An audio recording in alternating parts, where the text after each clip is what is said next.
Well, hey crafty friends, it's Hiedi Scott with DiyDreaming, and on this quick video I am going to show you how to heat set Magnolia permanent ink on fabric, and I would love to answer any questions that you might have about permanent ink or heat setting. So as you're hopping on, say hello.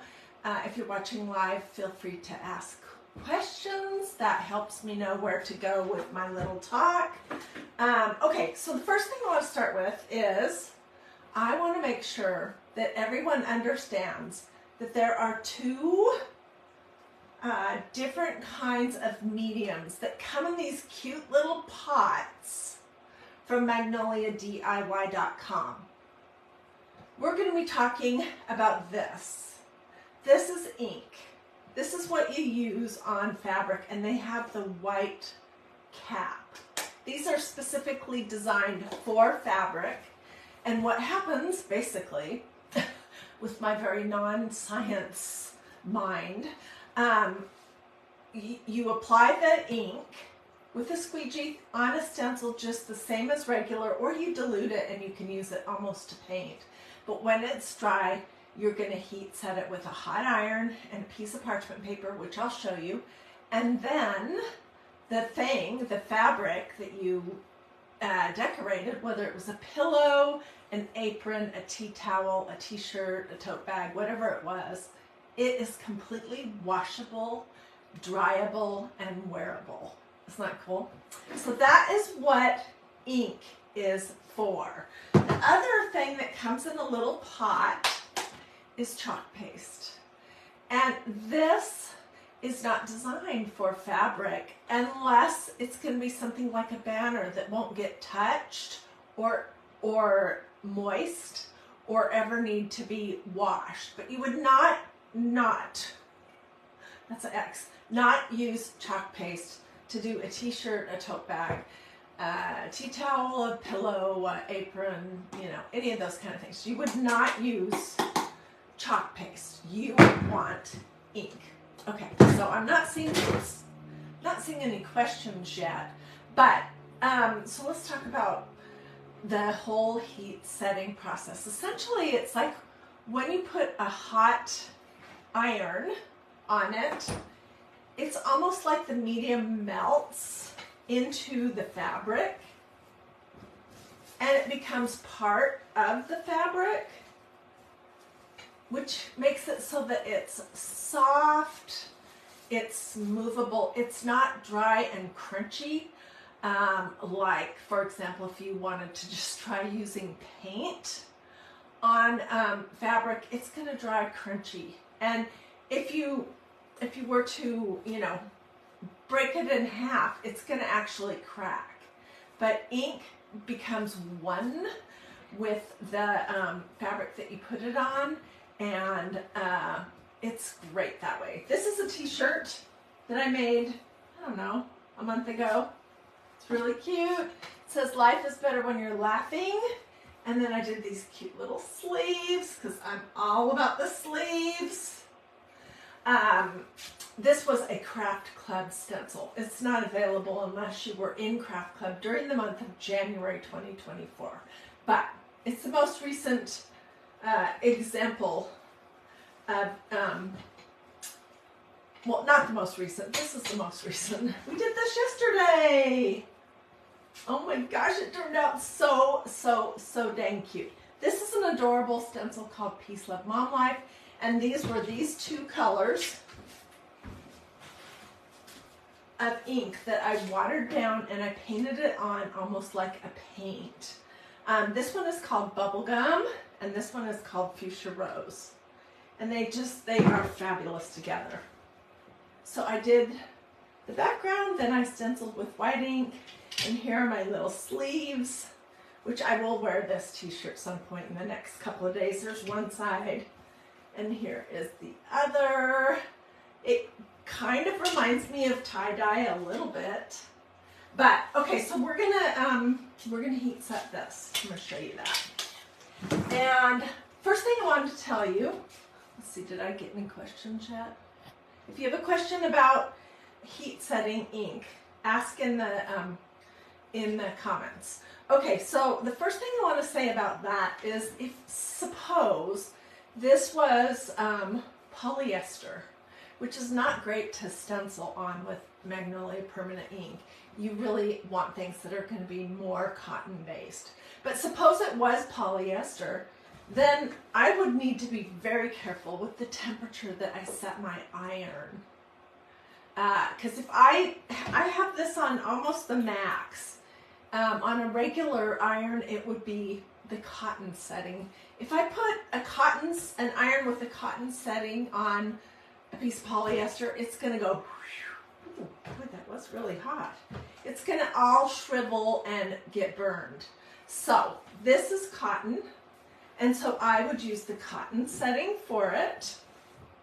And what I like to do, have you guys been introduced to these? These are parchment paper sheets, pop-up sheets that you can get at Dollar Tree.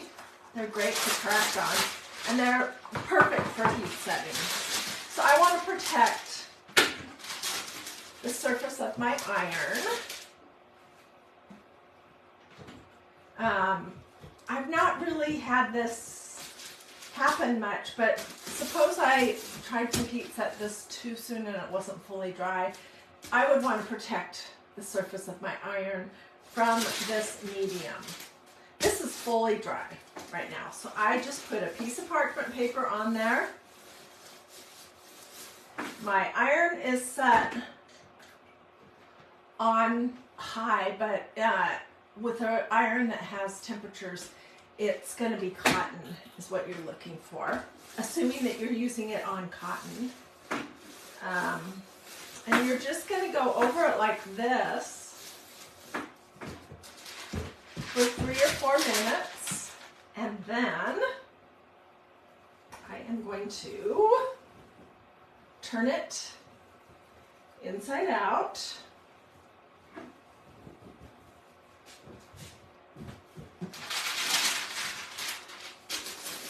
And I'm going to do the exact same thing for a couple of minutes. So I will do all the different areas of this t-shirt. This front part, and then the sleeves. And then it's good to go to wash and dry and wear and enjoy for a very long time to come. Another thing you can do if you are wanting to heat set something is when it is almost dry, if it can tolerate the dryer, you can throw it in the dryer with some towels, and that will start the whole heat setting process, as long as you have your dryer turned on high. But don't do that until your ink, whether it's just a stencil like this, or it's a stencil over the top of a painted area, make sure that's fully dry before you do that. I know a lot of you have professional tools like a heat press. I do not have one of those. I am living in the old-fashioned world. This is my craft room iron that my friend Susie sent me.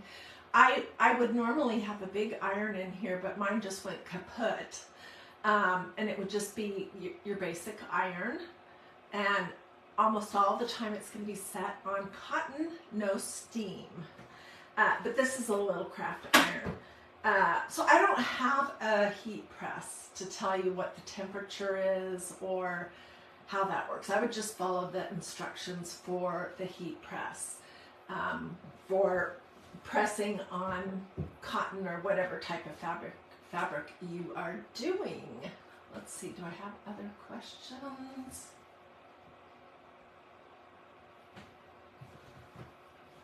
I don't see anything. I mean, this is so simple, it seems almost silly to come live to show you. But here's the steps. 1, do your design, however it is. 2, let it fully dry. I did this yesterday, and I finished up my second sleeve. I don't remember which, this one I think, last night. So this has been drying, hanging on a hanger for over the night, and it is fully dry. Then you're going to put it on your ironing board, get a piece of parchment paper, and use your iron on the appropriate temperature. If it's cotton, then on cotton with no steam. And you're just going to go over it for 3 or 4 minutes. Being cautious, don't set your iron down and walk away, or you'll come back and you'll have a big scorch of an iron. And then you can do the inside, and then you are all good to go. Make sure that you do all the areas of your project, whether it was a pillow, a tea towel, a tote bag, an apron, a t-shirt, a sweatshirt, whatever it was. Okay, then one last thing that I want to tell you, because I know all the questions, they're just meant so that you can iron on top of the table. And mine is handy. I really like this because it folds down, and I just put a hook on the inside of my closet, and I just hang it up in between uses. So it is nice to have an ironing board in your craft room. All right, well, I hope that I answered any questions that you might have and that I didn't bore you to death. There's so many awesome things that you can do with a little bit of Magnolia permanent ink, a t-shirt, a sweatshirt, a tote bag, I mean, whatever, and a stencil. So give it a try. Let me know if you have any questions. Feel free to sprinkle all that good stuff. Thanks for watching.